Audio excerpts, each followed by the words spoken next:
Welcome everybody. Today's webinar on the ETI's project on natural hazards. My name's Mike Middleton, and just to introduce today's session, in a moment I'll provide a little bit more context behind the ETI's natural hazards project. Hugo Winter, who's the Chief Technologist on the project, will then describe a little bit more detail about the project and the outputs. And then thirdly, Michael Sanderson from the Met Office will talk through one of the particular technical volumes and the associated case study, and he's particularly focusing on the application of the hazard combinations methodology to the site at Clwsfynith. And then we'll finish with a Q&A session where we can respond to your questions that you submit online. So my name's Mike Middleton. I'm the Strategy Manager for Nuclear at the Energy Technologies Institute, and I joined in this role in April 2013. One of the first projects we kicked off was the ETI's Natural Hazards project. So to explain firstly a little bit about the ETI. So it's a partnership between government and the private sector, and it was set up in 2007 with the purpose of better understanding and developing the low carbon technologies which could have a role in the UK's transition to a low carbon economy. And the slide talks a little bit more detail about what we intended to achieve and some of what we've delivered, and the fact that we're moving to a close in 2019. So one of the things that we wanted to make sure is that the outputs from our natural hazards project could continue to be accessible to those that could see benefit from them beyond the ETI's closure in 2019. And so I've been working with the Institution of Mechanical Engineers and the Institution of Chemical Engineers to make that transfer possible, which also enables the possibility of them being updated in the future. So the ETI's wider legacy will continue through other projects and programs, and you can find out more about the ETI on our website. But I'd like to tell a little bit more now about the background to the Natural Hazards project and why we chose to commission it. So our view is that protecting energy systems and assets is a matter for owners, shareholders, operators, regulators and insurers. But it's clear that academic knowledge on natural hazards is advancing all the time, and equally some natural hazards can be expected to change through global warming and climate change. Now, documented good practice in hazard characterisation is important to ensure that good, well-informed decisions are made about how and where to make investments and to protect those assets. But throughout research, we became aware that well-documented good practice was just too hard to find. So our goal in this project was to capture and document peer-reviewed practice, good practice, in a consistent and standardised way, and to complement that by the use of examples to show how such good practices are applied. And our intent was to make the outputs available to industry organisations and individuals. And we wanted to do that through an enduring home that would last beyond the end of the ETI in 2019. And we've been very pleased to work with the IMechE and the IMechE together to achieve this. And the ultimate goal of the project, therefore, is to support and enable better informed choices and decisions as our energy system translates and moves towards a low carbon energy system for the future. So this last slide from me just provides a few contact details for the Energy Technologies Institute and enables you to find out a little bit more about the ETI through our website. But what I'd like to do now is pass over to Hugo Winter, who's the Chief Technologist for this project, and will explain it in more detail. Okay, thanks Mike for the introduction. So my name is Hugo Winter. I'm, as Mike said, the Chief Technical Officer for the ETI project. But my day job is with EDF Energy, where I'm the Environment and Natural Hazards R&D Manager within the EDF Energy UK R&D Centre. So my talk here will be split into 3 parts. So the first part will just provide some slightly more detailed context of the project. Then I'll give an overview of the project, especially the 3 different phases of the project that we went through, and then a final small part on where you can find out more about the documents that were provided as part of this project. So the main context behind the project is now shown on this slide. There are many different examples of natural hazards that have impacted not only the UK, but also at a global scale. And they had the potential to cause real damage and issue, not only to energy infrastructure, but infrastructure at a wider level, and also people as well. So I've listed on the slide a few kind of very important natural hazards in recent years, and I'll just run through a couple of them now.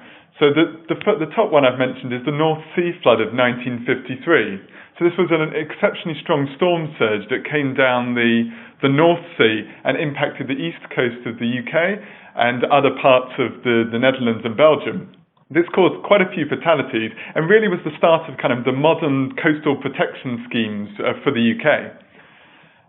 Looking at a kind of wider, more global scale, there was a major heat wave in 2003 across Europe, causing a lot of deaths and issues with farming over Europe. Also, a big event for the nuclear industry was the Fukushima event in 2011, which caused a lot of people having to be evacuated due to a rare combination of natural hazards. At a closer to home, and showing that maybe it's not only just the major natural hazards that can cause impact, we had a marine biofouling event at Torness nuclear power plant in Scotland, which caused the nuclear reactor to be shut down for 11 days. And finally, the example of the recent winter storms in 2013-14, and this where the UK rainfall record was broken, and this caused a lot of damage. What we can see from all these hazards are they all cause a huge amount of damage, both to people and infrastructure, but also it's not just one hazard that we're interested in here. We're interested in a whole range of hazards which can have very severe impacts. So really, when we're considering the risks that are posed by natural hazards, it's maybe simpler to think that in the superposition of 3 different issues. So firstly, we have the hazard itself, what I've been talking about in the last slide. So here we have a particular hazard, coastal flooding, extreme temperature, which can cause an impact. But the risk is not simply just the occurrence of a hazard. We also need to combine this with some kind of vulnerability. So what assets are actually vulnerable, and an exposure, often exposure statistics. So how much would it cost? And really these 3 together really form our risk estimate. And as is shown on the picture on the right, we're going to focus quite a lot on the hazard here. There's a few reasons behind this. The main reason being that the vulnerability and exposure can vary quite a lot between different types of energy infrastructure. Whereas the hazard is in some way fixed. The hazard coming in, there may be different types of hazard, but hazards can impact a lot of different types of infrastructure. So as a more general point, we need to ensure that we're adapting our current energy generation, but not only the current energy generation. Also, when we're thinking about building new infrastructure for the future, we need to make sure that there's adaptation plans for these, looking into the future. As Mike said, there's the importance of climate change on a global scale, but also on a local scale.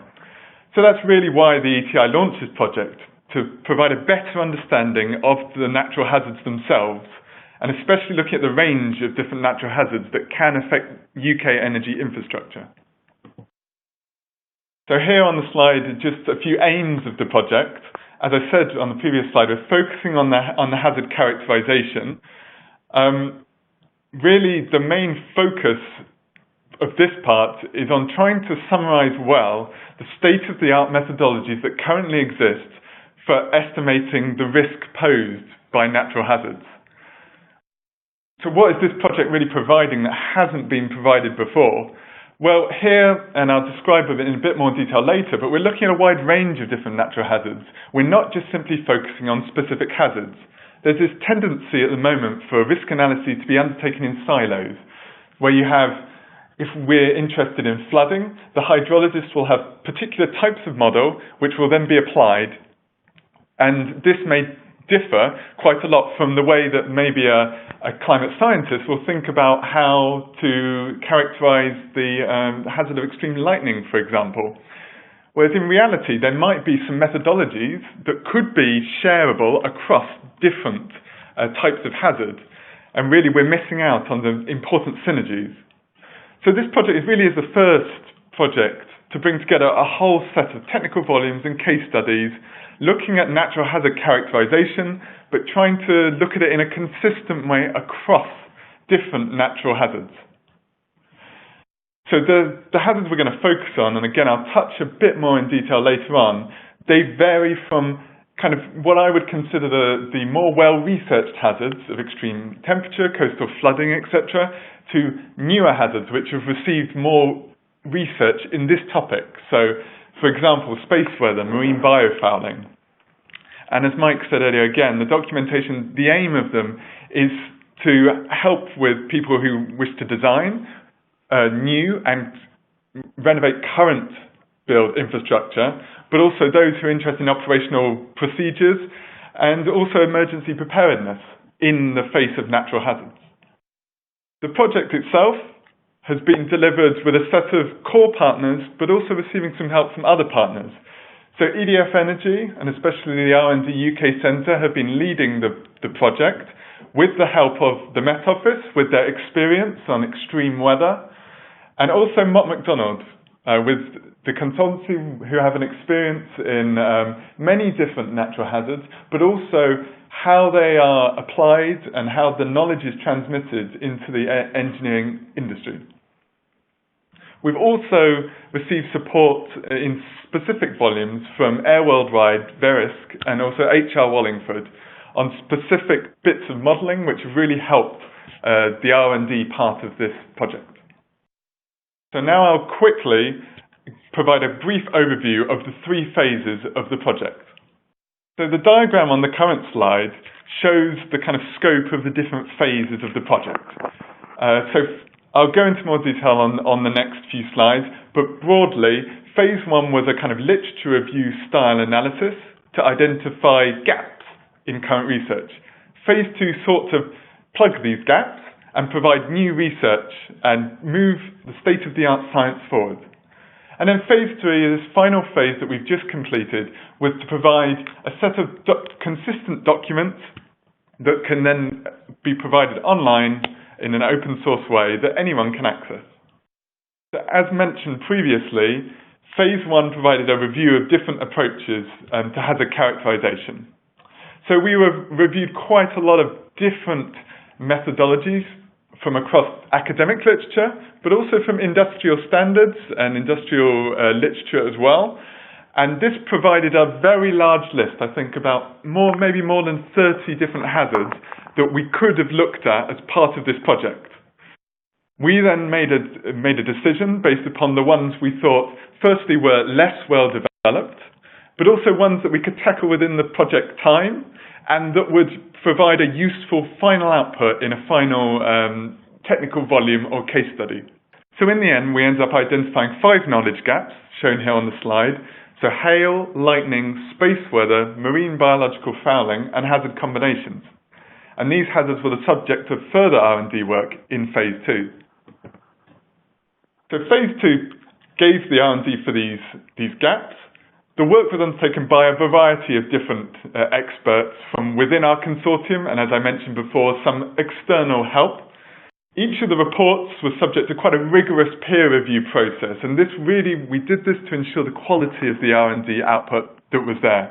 We needed to ensure that by the time we came to write the phase 3 documents up, that the research that we'd done as part of this project was of a similar standard to the research that was already out there for some of the other hazards, so that we could provide a consistency across the project. So phase 3 was the final phase of this project, and this was the part where we provide a high-quality set of peer-reviewed documents looking at good practice on natural hazard characterization. So the picture on the bottom right gives you an indication of the different hazards that we looked at across this project. And as I said before, this was really combining the information from the hazards that we researched in phase 2, so what the new things that we were bringing to the table, plus a summary of more well-researched hazards, so that we could, again, ensure this consistent viewpoint. So the current diagram shows the technical volumes and the case studies that are being provided at the end of this project. So there's 12 different volumes on a range of different natural hazards and 5 case studies. The lines in between the two show which natural hazards we have illustrated at which case study sites. So as you can see here in the example of Trawsfynydd, case study 1, we have shown how you would apply the methodology in volume 2 extreme air temperature, volume 7 seismic and volcanic, and volume 12 hazard combinations at a particular site. This isn't to say that you wouldn't want to consider all the other hazards, but here we've just simplified it down to just look at 1 or 2 hazards in each case study. The case studies themselves have been chosen for a number of reasons. We tried to ensure we had a representativity kind of around the UK region, but also that we had sites that were both representative of different locations. So we have one which is an inland site at Trawsfynydd. The Dounreay site has some offshore and onshore infrastructure. At Hunterston, it's a coastal site. The Teesmouth looking at more estuarine environment. And Cottam here is an inland site again, but here it's specifically based on a river so that we can show the river flooding volume and how that would be applied. Each of the case study sites as well was chosen as having slightly different types of energy infrastructure at each. So again, highlighting that if you have different energy infrastructure, you might want to consider natural hazards in a slightly different way. So here on the next slide, I've shown the hazards that are covered in each technical volume. So again, we have the different hazards, but it's not simply a single hazard that is delivered in each volume. So here, I take the example of extreme high and low air temperature. This is the main focus of that particular technical volume, but we also look at other related phenomena. So here, looking at extreme high and low water temperatures as well, the formation of frazzle ice, so chunks of ice that can occur in bodies of water. Also here, we've made a brief summary of wildfires and enthalpy. The idea here being that we have focus on some main major hazard here, but we also want to suggest other hazards that it's important for people to look at when trying to design energy infrastructure at particular sites. So on this slide, we show what is going to be available in the technical volumes and what is available in the case studies. So in the technical volumes, section 1 is a simple introduction to the hazard that is being considered. Then section 2 describes the main phenomena that are at work in each of the technical volumes. In 3, we summarize the different observations, the measurement techniques, maybe different models that are available to provide you with data that you can use to analyze your particular hazard of interest. Section 4 then provides the methodology in which you can utilize to analyze these data points. So sometimes this methodology may be statistical in nature, maybe using numerical modeling, but always aiming to try and give the best methodologies that are currently available for undertaking such a hazard characterization. In section 5, we summarize the related phenomena for each hazard, as mentioned on the previous slide. And in 6, we give a brief overview of the type of regulatory structures that are around for each of the different natural hazards. And finally, in 7, we look at emerging trends. So this is looking, on one hand, we're looking maybe at trends like climate change. So how will the occurrence and severity of these natural hazards change in the future with climate change? But also looking at are there new methodologies or data that are soon going to be available which we could then use to improve our methods for characterizing these natural hazards? Then on the right, we have the case study structure. So here again, an introduction, and mainly it's all in section 2.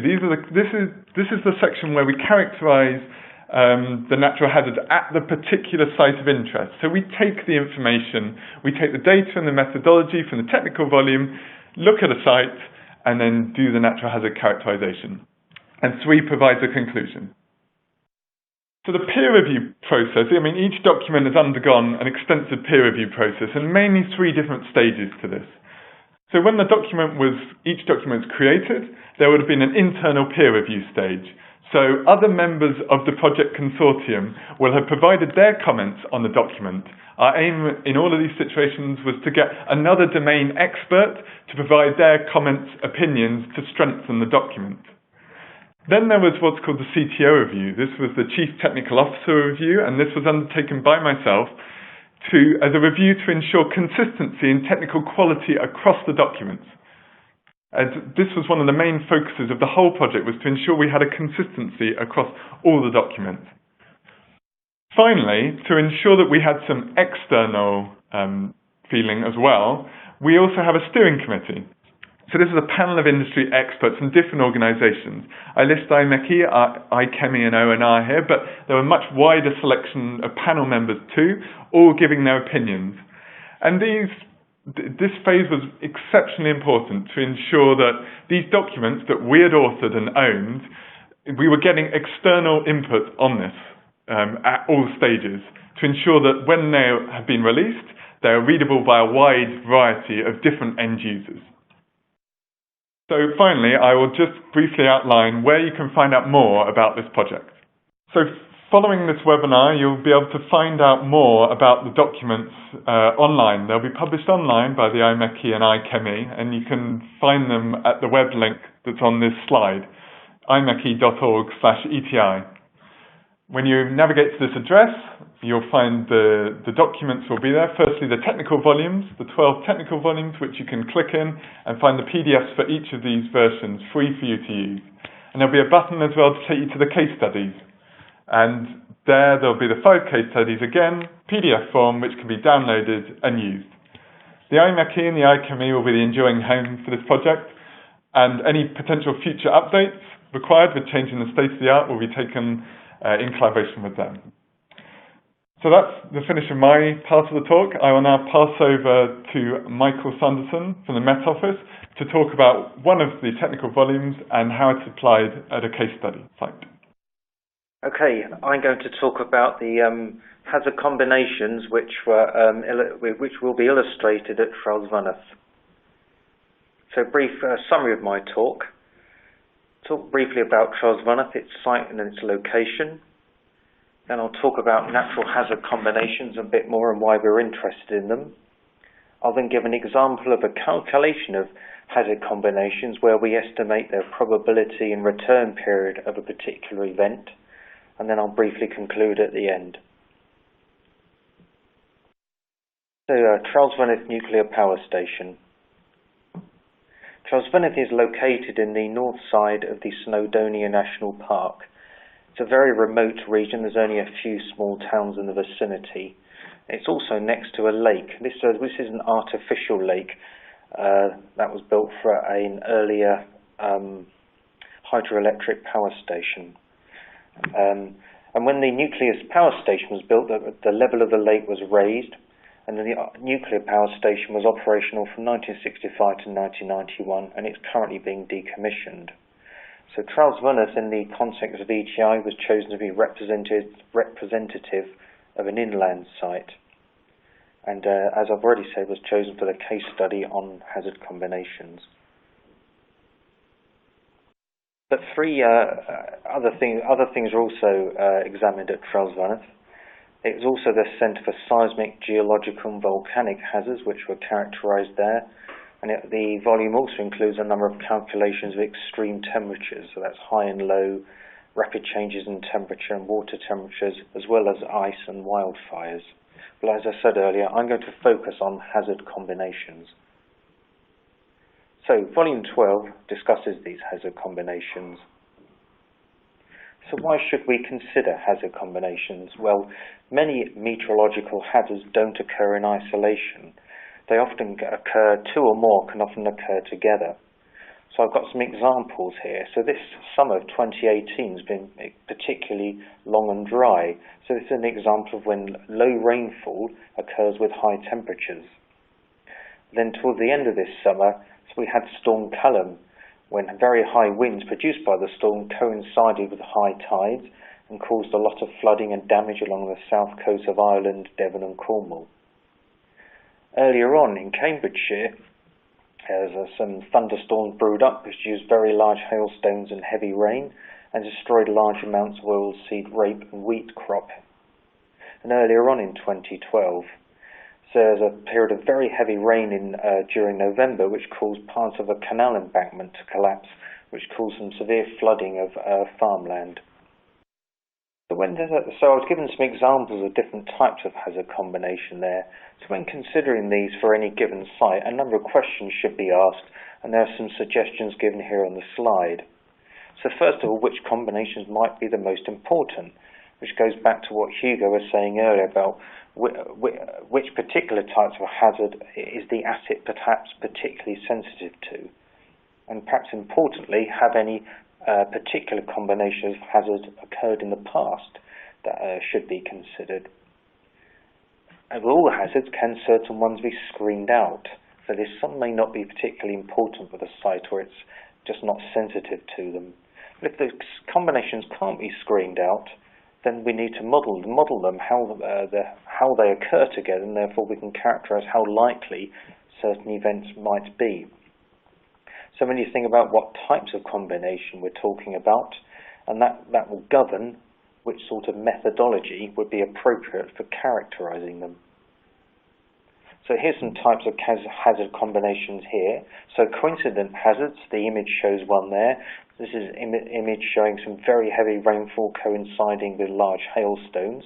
So these are coincident hazards. They're produced by the same phenomenon. Then we have dependent hazards where one very much depends on the other. Again, the picture is also an image of that, since they're both produced by thunderstorms. Then we have this cascade or a domino effect. One hazard triggers another. We can have amplification, where the occurrence of one hazard then makes a subsequent hazard significantly worse. And finally, we can have independent hazards. Two hazards that have no dependence at all, but if they occur together, sort of their impacts can be rather larger than if only one of the hazards had occurred. And an example of that would be when we've already talked about when we get very strong winds produced by a storm coinciding with high tides. So thinking about natural hazards, we know from meteorological observations certain combinations of hazards are physically impossible, and perhaps obvious example is very high temperatures and heavy snowfall. Although, again, we're thinking about certain events. Some events may be very difficult to characterize because they haven't occurred very often and we just lack the data, but some very low probability events can often yield very high impacts and so must still be considered. And some hazard combinations won't be relevant for the chosen site, so clearly for Tralsvuneth, as it's an inland site, marine hazards will not be applicable. And similarly, when considering a multiple site, what constitutes a hazard at one site may not actually be particularly hazardous for another. And in phase 2 of this, phase 1 and 2 of this study, there was consultation with industry experts which helped to identify 9 key hazard combinations. What issues are there when considering hazard combinations? Well, the first is a lack of data. This is particularly the case for large hailstones. Databases of large hail events do exist, but the data tend to be scarce, and they may not actually be available at the site in that no large hail has been recorded in the vicinity of the site. But that doesn't mean it couldn't occur there in the future. There's also the spatial and temporal behaviour. So over what sort of spatial scales would the hazards be considered to have occurred together and the same in time? They don't have to have occurred exactly the same time to still be considered a combination. And with certainly with meteorological hazards, more than two occurring at the same time is possible. So thinking of the earlier example with the heavy rain and hailstorms, it's equally likely that lightning could occur with that storm too, which would be a third hazard to be considered. But modelling three hazards at once is particularly difficult. So for this part of the talk, I'm going to focus on two hazards only. This is an example for Tralsvuneth, thinking about hazard combinations. We can, as already said, Tralsvuneth is located next to an artificial lake. However, it's not particularly deep, and it's also surrounded by some low hills. So even if a sort of perfect storm came along, where the winds were aligned with the long axis of the lake, it's highly unlikely large waves would be a problem. The lake's just not long enough or deep enough to support them. We can't rule out high temperatures and low rainfall. That's a hazard that could really affect anywhere within the UK. So I'm going to give an example of how we might model this combination and then estimate the return period of a certain event. So I'm going to be using some daily temperature and rainfall data for 1961 to 2017, and I use those data to calculate mean summer temperatures and total summer rainfall. So they're the two hazards that I'll be considering, as it were, the two meteorological variables. And then we're going to calculate the joint probability using a suitable method. So how do we calculate joint probabilities of hazards? Well, there's many different methods around, again, depending on how the hazards combine, whether they're independent or not, and so on. I've listed a few examples there, but I'm going to give an example using Copula functions here. Now, Copula functions are widely used in hydrology, finance, economics, and other areas too. And they can be used to estimate the joint probabilities of two or more events, but as I said earlier, I'm going to focus on just the two events here. We split the problem into two parts. First thing is to describe the distribution of the two variables or hazards that we're interested in, and then secondly is to use the copula to model the dependence between those two variables. As I said, there's a very wide range of copulas around that can measure very strong dependence between the variables or weaker dependence, and also software to fit and manipulate them is readily available. So I've listed 6 steps here which should be considered when attempting to use copulas. So the first thing is to assess the possible dependencies between the variables. Then there's a choice of the copula, which one would be best to represent the particular dependence that's been identified. Then we have to scale the data that will lie between 0 and 1. Then we're fitting the copula to the data and then calculating the joint probabilities and estimating some uncertainty. So first thing is to do is to assess any dependence. So the simplest thing to do is simply take the two variables and either plot their time series or plot one variable against the other. So I'm just going to focus on the plot in the bottom left corner. So this is showing the total summer rainfall against the adjusted summer temperature. And the reason I've adjusted the summer temperature is that many copulas are only designed to work with positively correlated data. So I simply subtracted all of the temperatures from 23 to swap the order around. So if you look at that bottom left plot there, there's not a lot of dependence except when we get to low rainfall and what corresponds to high temperatures in the bottom left corner. So there's a hint of some dependence there. Now we can use a tool to try and understand that dependence more with this thing called a Kendall plot. Again, I won't go into all the details on this, but the one on the left just illustrates different levels of dependence in an idealized case. So it provides a quick visual check of the degree of dependence between the two. Now, any points lying above the leading diagonals shown by the black crosses have a positive dependence. So we look at the plot on the right, which is the one created using the data we looked at earlier. You can see that these crosses lie above that leading diagonal. So that suggests there is some degree of positive dependence between the two variables. So now what we need to do is choose a copula. There's no sort of right and wrong way of doing this. However, we can see that we have some positive dependence for low values of our temperature and rainfall, but there's no dependence for higher values. So this type of dependence suggests this thing called a Clayton Copula would be appropriate. So Clayton Copula is asymmetric, has a greatest dependence, as you can see in the figure here in the bottom left corner, and less dependence up there. I've shown its mathematical equation there with this parameter alpha, and that's what we want to estimate, because that controls the degree of dependence between the two variables. There's two different ways that can be estimated. Another thing we need to do, is to fit some functions to the data, which I've shown here. So simply creating the cumulative density function shown in the top right means we can then easily transform our data to lie in the range 0 to 1. We do that for both variables. When we've done that, we can use the fitted copula to the data to generate a number of random values. So what I've done here is plotted the original data shown by the solid circles, and then the data values simulated by the copula with the open triangles. As you can see, the copula has reproduced the shape of the data and the range of the data reasonably well there. So this gives us some confidence that the copula has fitted the data sufficiently well for our purposes. Next thing we need to do there is estimate the joint probability of two events. So the first thing to do is to generate a large number of random points with a copula, say 100,000, maybe even 1 million, and then count how many meet a particular criterion of interest.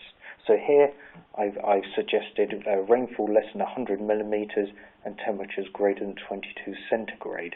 So for this sort of climatology of Charles-Vaneth, that's reasonably extreme. And then we've calculated the number of points that meet that criterion. We can simply divide by the total number of points to estimate the probability and the return period.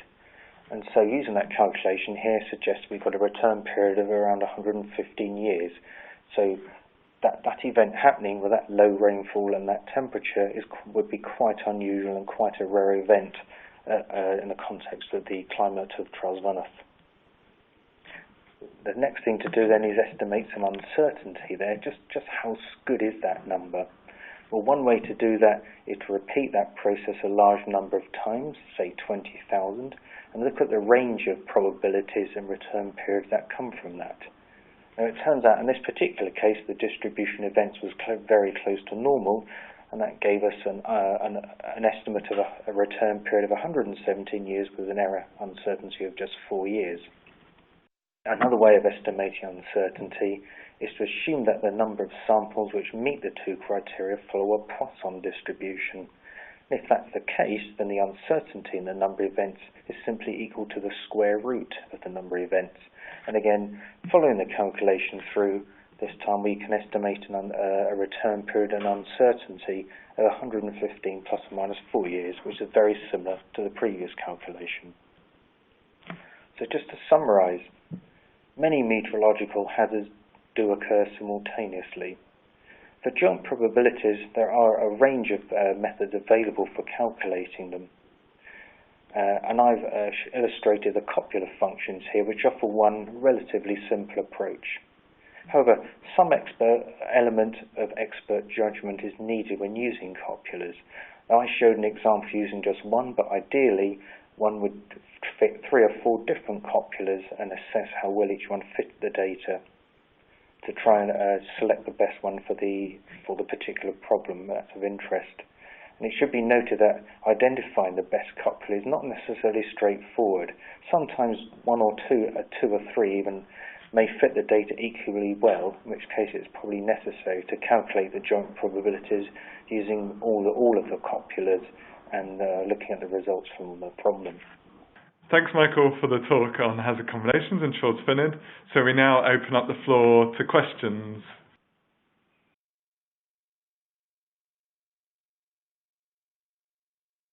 Okay, so we've already received a few questions in already, about 4 of them now. If you do have any questions, then please put them in the box, and then we will deal with them as we go along. So I will start off on one of the questions here. So a question's been given saying, in the extreme weather volume, is the combination of humidity and low pressure considered? So I will give a brief answer to this. Maybe I'll invite Michael after me to comment specifically, as he's worked on hazard combinations for this project.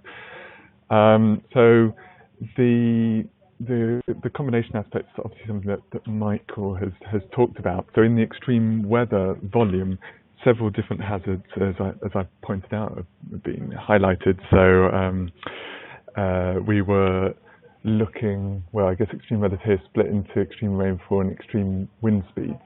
One of them is humidity. This is contained, I believe, within the extreme rainfall document, but this is for the singular hazard.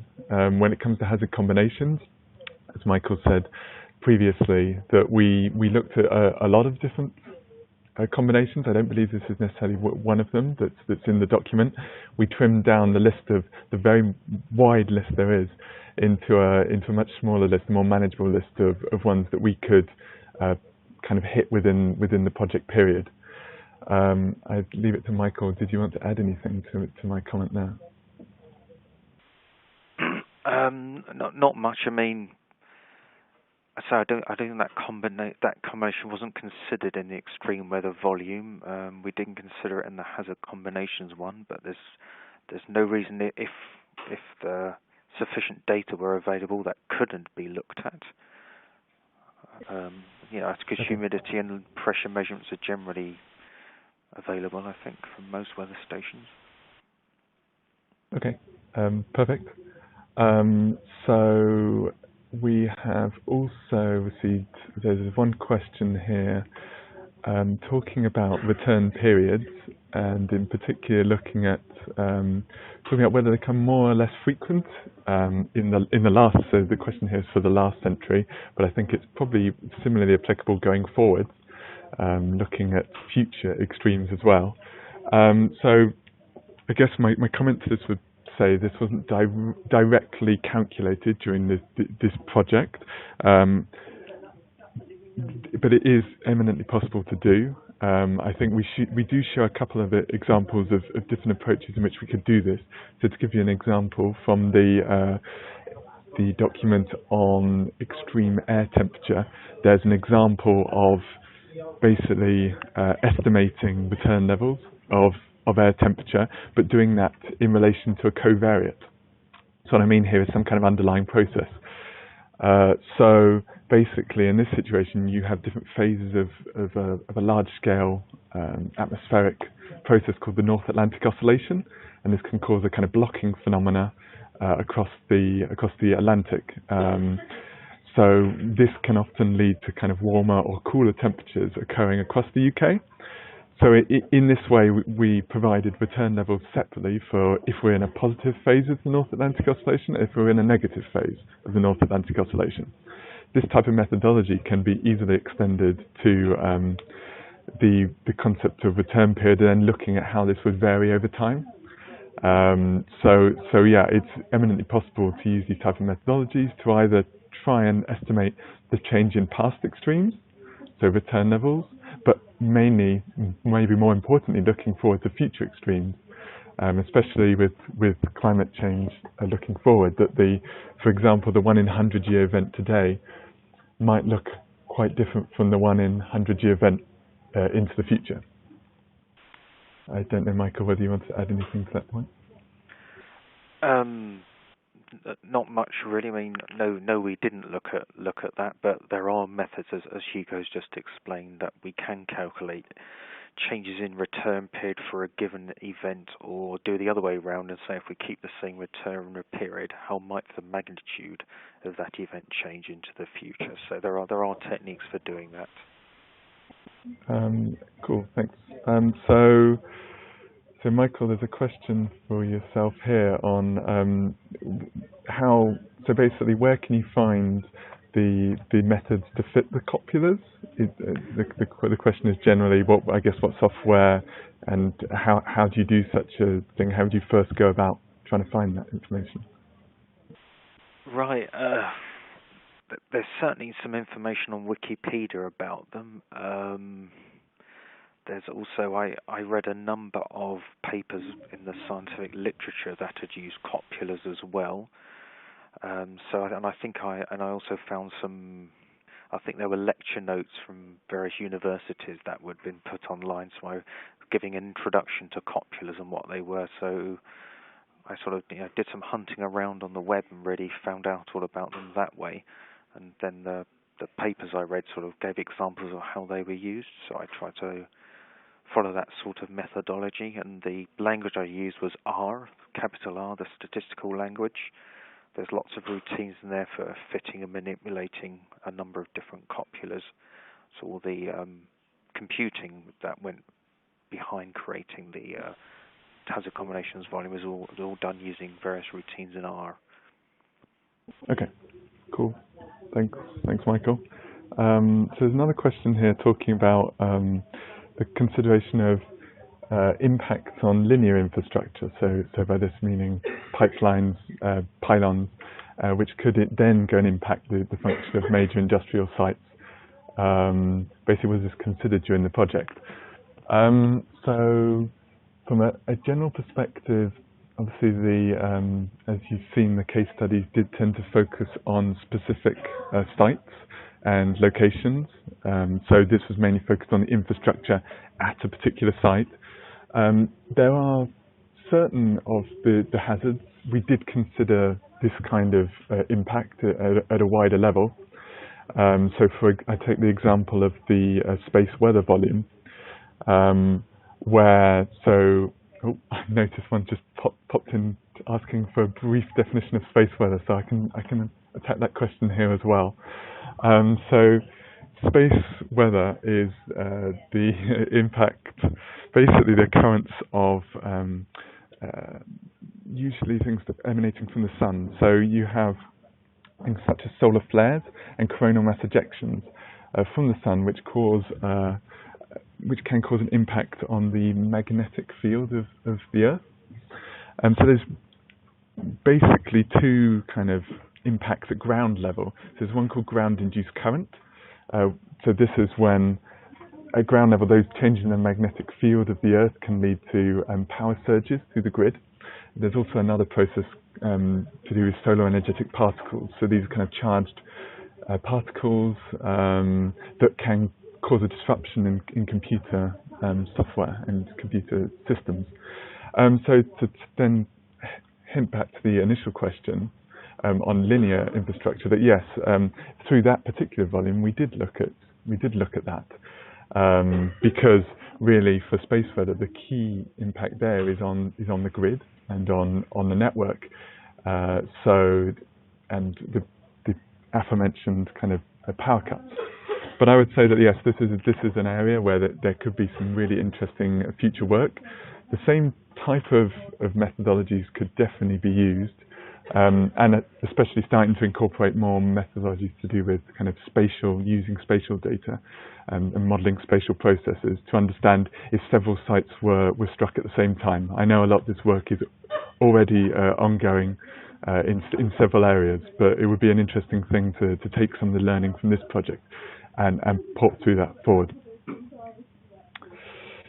Okay, so that's one question. I'm just briefly checking some of the other questions.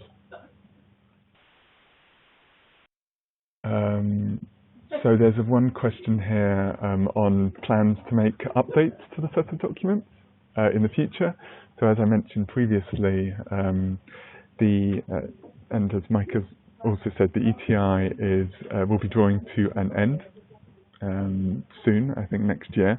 So these documents, as I said, the IMechE and IMechE will be the people kind of in charge of these documents going forward. Currently, there isn't a specific decision to make an update of these documents. Really, the key will be to look at the take-up of the document going forward and seeing whether they're I believe they're a useful and interesting resource, and hopefully people will use them, but we will have to see going forward.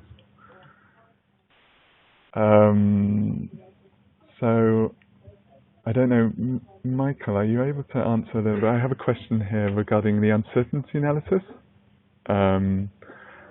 and talking about sampling uncertainty, are you able to talk about kind of the other types of uncertainty? Were these particularly within the modelling that you've explained there, that you've explained in your presentation? I mean, I can give a... Quite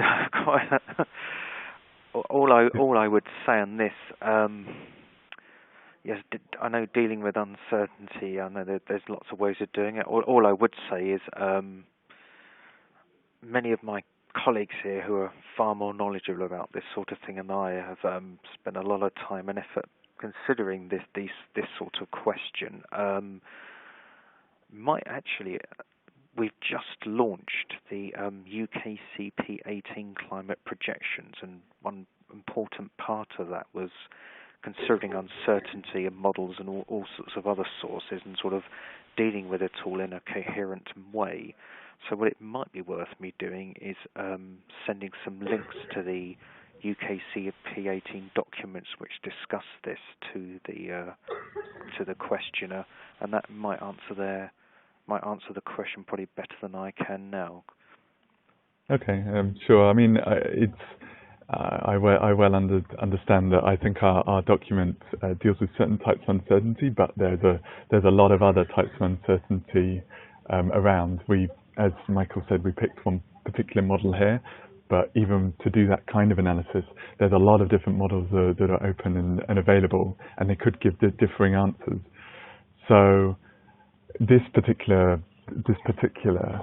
set of volumes doesn't plan. We didn't provide any recommended protocol on dealing with uncertainty, but I think that certainly would be a really interesting thing going forward, to looking at how we do that in practice, because I know there's a lot of information out there. So I've had a couple of questions here on the level of how established it is in the eyes of regulators. And whether it's going to form part of regulatory guidance and requirements.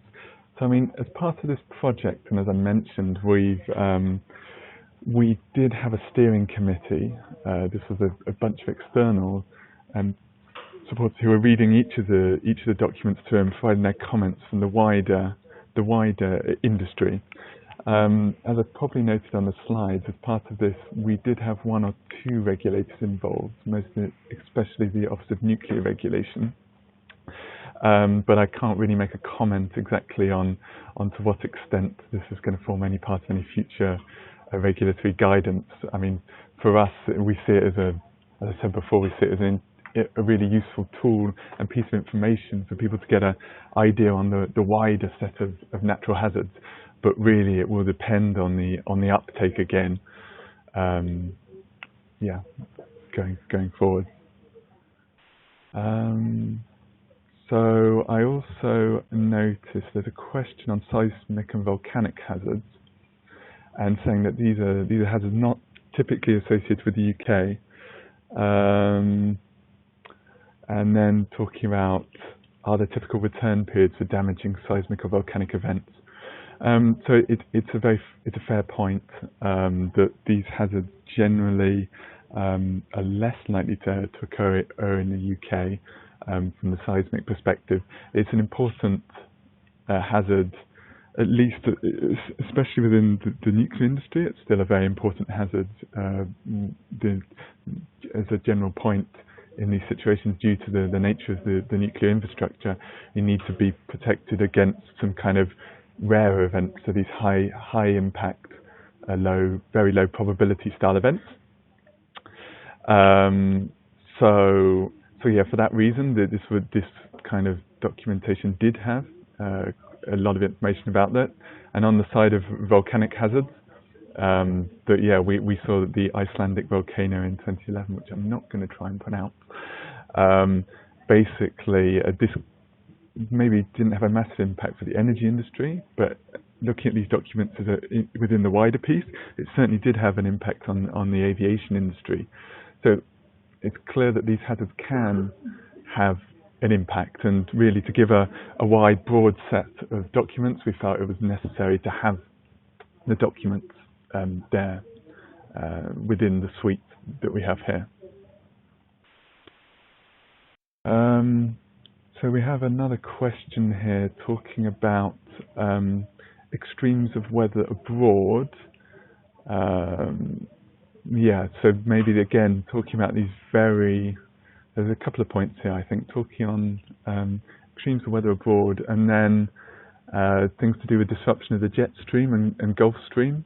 So regarding abroad, it's true the focus of this project was on the UK, and we did try at most points.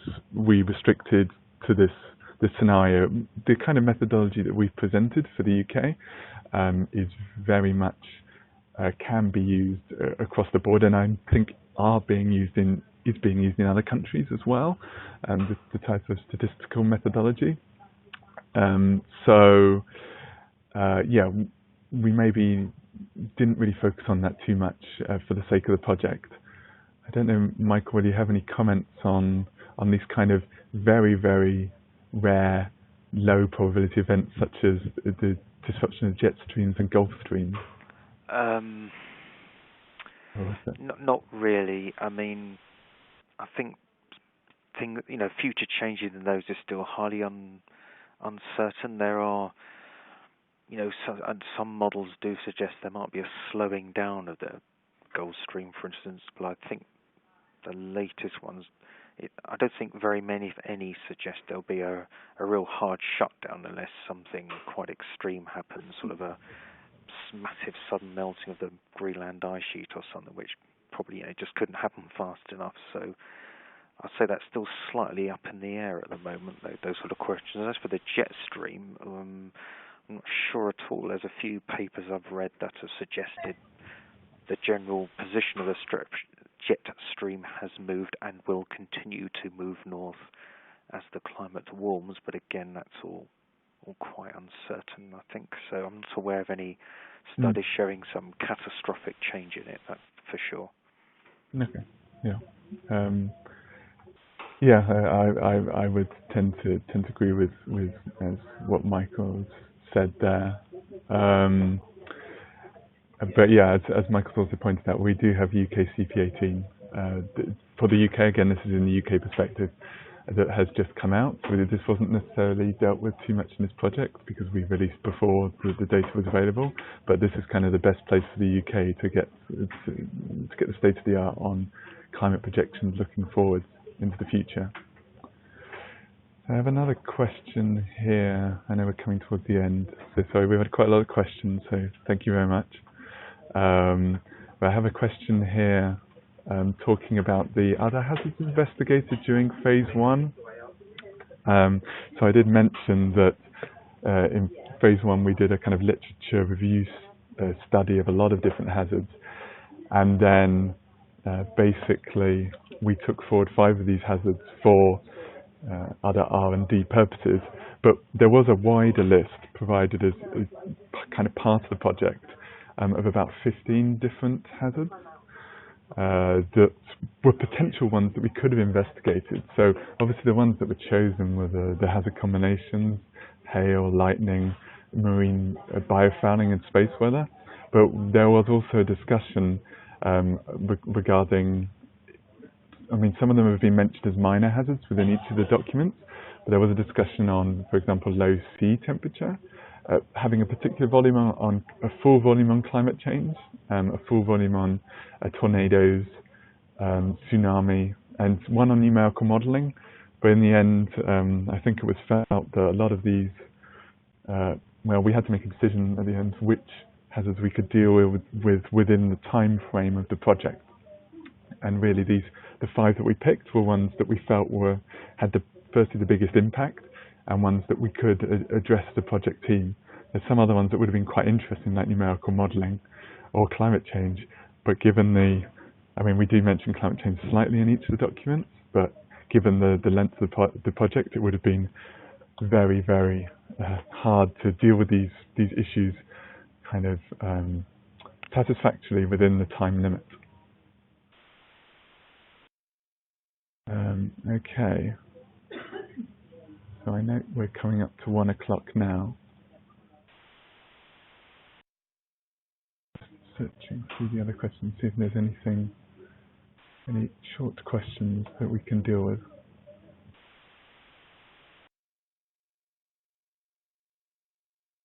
There's a small discussion here in one of the comments about resiliency analysis, talking about static methods versus dynamic methods, and the thoughts on the issue. I mean, personally, I don't have a huge amount of maybe necessarily expertise in this particular difference between static and dynamic.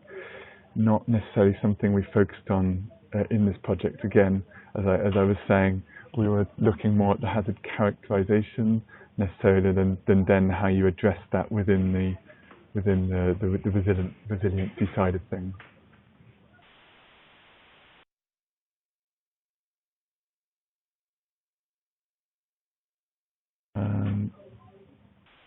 Okay. So then there's a final question here, and the last question that I can see on high impact, low probability events. Just talking about whether we identified any events that are somehow new or unexpected. So I would say personally, as part of this project, I mean, from the project consortium and the team perspective, we didn't really highlight any brand new hazards that we didn't know about before. So I guess that's up for people to decide. I mean, I guess the ones that we put through the extra R&D, we're hoping that we've made an additional contribution here.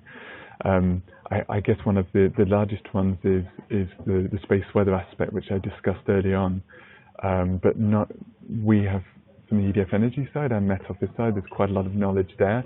It's just about trying to better understand the kind of impacts due to this type of event in the future, and I certainly feel that we're getting there on this point. Apart from that, I think there weren't too many new or unexpected hazards, really. So I think that's all of the questions here, and considering it's 1 o'clock now, I'd like to thank you all for ringing in to the webinar. I hope it's been useful, and I hope that many people can access the documents in the next few weeks, and please let us know your feedback, and hopefully there'll be a useful resource for all. So thank you very much.